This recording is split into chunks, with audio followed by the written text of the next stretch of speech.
आप सभी को नमस्कार।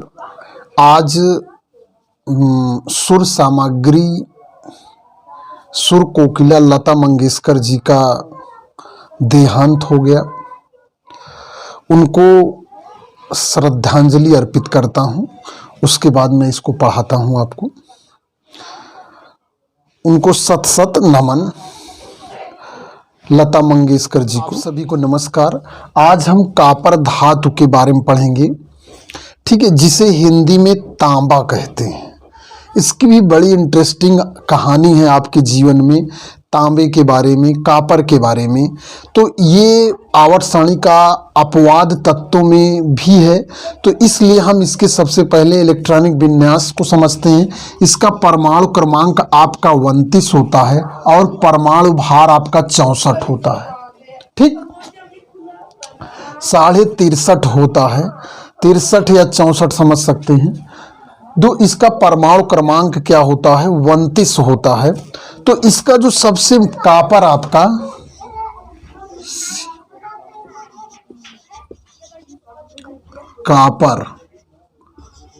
कापर जिसे हिंदी में तांबा कहते हैं, क्या कहते हैं? तांबा। तो हम जो है इसका सबसे पहले इलेक्ट्रॉनिक विन्यास देखिए Cu का समझते हैं। ये Cu आपका जो कापर है, इसको आप 2, 8 और 2, ठीक, और यहाँ पर आप 17 लिख दें, ठीक। ये इसका आपका बोर बरी के अनुसार इलेक्ट्रॉनिक विन्यास हो गया। 2, 8, 17, 2, ये आपका जो है बोर बरी के अनुसार इलेक्ट्रॉनिक विन्यास हो गया। लेकिन जो महत्वपूर्ण है वो आपका ये है 1s2, 2s2, 2p6, 3s2, 3p6, 4s1, 3d10, ठीक, 4s1 और 3d10 मैंने पूरा एकदम सही सही लिख दिया है। लेकिन एक्चुअली क्या होता है, जो नॉर्मल वे में होना चाहिए होता है, कापर जैसे 29 है तो आप आर्गन 18 मान सकते हैं। देखिए जो यहाँ 1 से लेकर ये आप 18 तक है, आगे अब ऐसे ही आर्गन का मतलब हुआ इसके अंदर। अब उसके बाद 4s2, 3d9 होना चाहिए। जो नियम है, जो हाफ बाउ का नियम है, उसके अनुसार जो है आपका ये 4s2, 3d9 होना चाहिए, लेकिन ऐसा होता नहीं है, यही अपवाद है। आइए हम सबसे पहले इस अपवाद के कारण को समझ लेते हैं ताकि आपको समझने में आसानी हो। सबसे पहले हम इसकी स्थिति के देख लेते हैं। इसकी स्थिति ये आपका नाभिक है जिसमें आपके प्रोटॉन और न्यूट्रॉन है। ये आपकी पहली कोष है, दूसरी कोष है, तीसरी कोष है और ये चौथी कोष है। चौथी के कोष में आपका 4s2 2 इलेक्ट्रॉन है। उसके बाद तीसरी कोष में आपके 3s2, 3p6 और 3d9 है। क्या है? 3d9 है, ठीक। अब देखिए क्या है, इसको इस तरह समझिए, मान लीजिए आपका घर है और घर में ताला लगाना है, रात हो गई है, तो आप बाहर देखिए आपके पास क्या है, ऐसी 2 चीजें हैं, ठीक है। या आप क्या करेंगे, एक जगह तगड़ा ताला लगाएंगे, बाहर की तरफ चाहे ताला हल्का ही रहे, दोनों में हल्का ताला लगाना नुकसानदायक हो सकता है। इसलिए एक जगह तगड़ा ताला लगाते हैं, ताले को भी समझते हैं हम। होता क्या है कि इसमें जो यस इलेक्ट्रॉन है, इसमें से एक इलेक्ट्रॉन इस डी में आ जाता है, तो ये आपका क्या हो जाएगा, 3d10 हो जाएगा और 4s1 हो जाएगा। ये ताला जो है स्टेबिलिटी के कारण होता है, अस्थायित्व के लिए होता है। तो आइए हम जो है अस्थायित्व को हम एक और माध्यम से समझते हैं, जिसे हमने पहले भी क्रोमियम में बताया था। एक रूल होता है full field orbital more stable than half field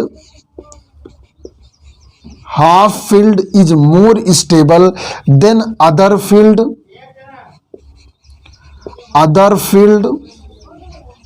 are 1 electron less field orbital one electron fill orbital. ये देखिए यहां पर ये जो है आपका यही है, ध्यान दीजिए, full field more stable than half field, half field is more stable than other field. यानी कि ये देखिए, ये यहां पर आप डबल लगा सकते हैं ऐसे, ये इस तरह, यानी कि अगर ये वन इलेक्ट्रॉन लेस है 9 तो इससे ये दोगुना स्टेबल है अगर ये इलेक्ट्रॉन ले लेता है। और मैंने आपको बताया है कि स्टेबिलिटी माने होता है पैसा। स्टेबिलिटी माने क्या होता है, पैसा जितना स्टेबल है तब तो उतना ही इसके पास पैसा है, आप इस तरह समझ सकते हैं। तो मैं आशा करता हूं कि आप ये चीज, ये इलेक्ट्रॉन इसमें इसलिए आता है 3D क्यों आता है, क्योंकि फुल फील्ड आप जानते हैं डी ऑर्बिटल में जो है वो 10 इलेक्ट्रॉन मैक्सिमम रहे, 1 2 3 4 5 6 7 8 9 इलेक्ट्रॉन रहते हैं। तो ये खुद से 1 इलेक्ट्रॉन लेकर 10 हो जाता है और ये कंप्लीटली फिल्ड हो जाता है। तो ये आपने इसका ये अपवाद इसलिए है इस स्टेबिलिटी के कारण। अब आइए हम समझते हैं, ये तो आपका हो गया क्या, Cu का। Cu प्लस का इलेक्ट्रॉनिक विन्यास क्या होगा, Cu प्लस का इलेक्ट्रॉनिक विन्यास होगा 4s। ये यहाँ पर ये देखिए मैंने यहाँ पर लिखा है ये 3s और 3d10 हो जाएगा। और जब Cu प्लस का इलेक्ट्रॉनिक विन्यास होगा तो यहाँ पर ये 0 हो जाएगा और 3d10 हो जाएगा। देखिए इसके रिस्पेक्ट में मैंने लिख दिया है, अभी जब मैंने ऑर्बिटल बनाया था तो आप सबसे बाहरी कोष से पहला इलेक्ट्रॉन निकलेगा, इसलिए यहां पर 0 हो जाएगा। इसे परीक्षा में लिखा भी आ सकता है, नहीं भी लिखा आ सकता है, इसको गायब भी किया जा सकता है। उसके बाद आपका 3D, ये देखिए ये आपका Cu डबल प्लस का इलेक्ट्रॉनिक विन्यास क्या होगा, यहां 3d9 हो जाएगा, 1 इलेक्ट्रॉन इसमें से ये निकल जाएगा। एक चीज और जानिए कि इन दोनों में स्टेबल कौन होगा, Cu प्लस और Cu डबल प्लस में कौन ज्यादा स्टेबल होगा। ठीक है, देखिए स्टेबिलिटी आप यहीं से चेक कर सकते हैं। ठीक, इसमें जो है ये जब एकदम ऑर्बिटल फील्ड होते हैं तो ये ज़्यादा स्टेबल मान सकते हैं। ठीक है, ये आप थ्योरी के अनुसार कंपाउंड जो है जनरली CuSO4 के पाए जाते हैं, स्टेबिलिटी इसकी ज़्यादा होती है। ठीक, अब आइए हम आपको दैनिक जीवन में जो है, देखिए आप तांबा और जैसे ये है आपका क्या, जैसे ये देखिए मैं 2-3 चीज़ें दिखाता हूँ। ये देखिए मेरे हाथ में ये तांबा है, ये तांबे की बोतल है। ठीक है, क्या है ये देखिए ये परात है, ये पीतल है, ध्यान दीजिए ये पीतल है। देखिए जर्नली अब इन सब का यूज नहीं होता, ये मैं पानी पीने के लिए यूज करता हूँ। ये देखिए घर में लोटा रखा हुआ ये पीतल का है। उसके बाद जो है देखिए बहुत सारी मेटल, देखिए मैं ये सब इसलिए आपको बता रहा हूँ ताकि आप अपने घर में जब चीज़ों को देखें तो उसको जोड़ सकें, और जोड़ सकें तब आप समझ सकें कि कोई चीज़, देखिए ये जैसे ये मेरा गिलास है जिससे मैं पानी पीता हूँ, 2 गिलास है, एक स्कूल में रहता है एक यहाँ रहता है। तो ये देखिए ये पीतल है और ये पीतल है, ये तांबा है। इन दोनों में क्या अंतर है, पीतल और तांबा में क्या अंतर है। ठीक है, ये पीतल हो गया, ये तांबा हो गया। ये देखिए ये जस्ता हो गया, ये आपका देखिए ये आपका पीतल है और ये आपका जस्ता है, सॉरी ये आपका तांबा है, ये जस्ता है। इन दोनों को जब मिला देते हैं तो पीतल बन जाता है। ध्यान दीजिए ये जस्ता है, ये तांबा है, इन दोनों को जब मिला देते हैं तो आपका पीतल बन जाता है। ठीक है, देखिए इन दोनों की खनक में हर धातु की अपनी अलग तरह की खनक होती है।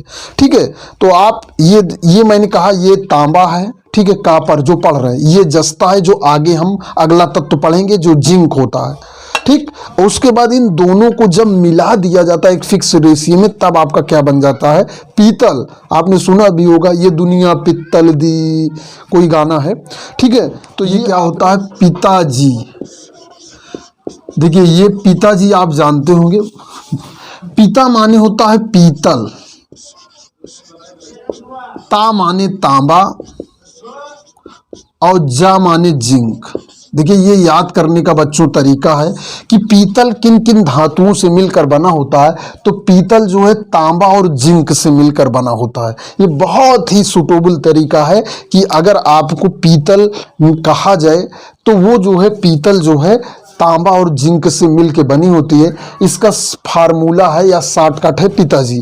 तो आपने देखा कि ये जो है तांबे का बना हुआ है, ये पीतल है, उसके बाद ये लोटा, ये पूजा करने वाला सामान आपके भी घर में होगा, और ये जो है परात जो अक्सर शादियों में मिल जाती है लेकिन अब घरों में यूज नहीं होता। जानते हैं इसका यूज क्यों नहीं होता? क्योंकि इसको मांजने में दिक्कत होती है, साफ करने में दिक्कत होती है। इस तांबे में जो है ग्रीन कलर के स्पॉट आ गए हैं।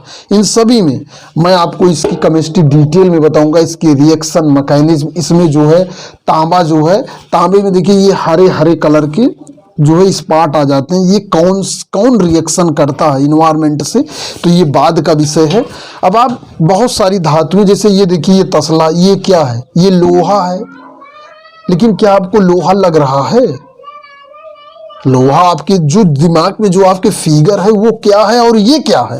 यही सब चीज़ों को समझना ही, जब आप इन छोटी छोटी चीज़ें आपके घर में क्या उपस्थित है, इसमें कौन सी मेटल है, तब आसानी से बच्चा समझ सकता है कि जो हम केमिस्ट्री पढ़ रहे हैं या पढ़ेंगे हम उसे व्यवहारिक जीवन में कैसे जोड़ सकते हैं। ठीक, तो आपने आशा करते हैं कि ये आप चीज़ें कुछ समझे होंगे। लेकिन जो मुख्य चीज़ है कॉपर, जो हमें आपको बताना उद्देश्य है, कॉपर का जो सिंबल है सी और यू है। क्या है? सी और यू है। कैपिटल सी स्मॉल यू, इसे कॉपर कहते हैं। और ये आपका क्या है? 29 क्या है? परमाणु क्रमांक है। 64 इसका परमाणु भार है। ठीक है, जैसे 63 दशमलव समथिंग होता है। ठीक है, तो इसे 63 भी कह सकते हैं और 64, हमने 64 बता दिया। ठीक, तो ये यहां पर आपका क्या है? ये इसको आप सिंबल याद करिए। और ये जो मेटल्स की केमिस्ट्री है ना, इसे मैं बाद में समझाऊंगा कि भाई आप एल्युमिनियम हल्का होता, लोहा भारी क्यों होता, कारण क्या है, उन तत्वों के बीच में बॉन्डिंग क्या है। पीतल मान लीजिए आपका पीतल जो होता है वो वजनदार होता है, जबकि ये आपका जस्ता हल्का होता है। ऐसा क्यों? ठीक है, अगर पीतल को आप बजाइए दूसरी तरह की आवाज, पीतल और जस्ता बजाइए दूसरी तरह की आवाज़ निकलती है, और तांबा और पीतल बजाइए दूसरी आवाज़ निकलती है, और जस्ता और तांबा बजाइए दूसरी आवाज़। ये मेटल्स की क्वालिटीज़ हैं। मिक्सिंग ऑफ मेटल पे बहुत इंडस्ट्री में बहुत सारे प्रयोग हुए हैं, हो भी रहे हैं, और इन्हीं जिसे इंडस्ट्री में बहुत सारी मिक्सिंग हुई है।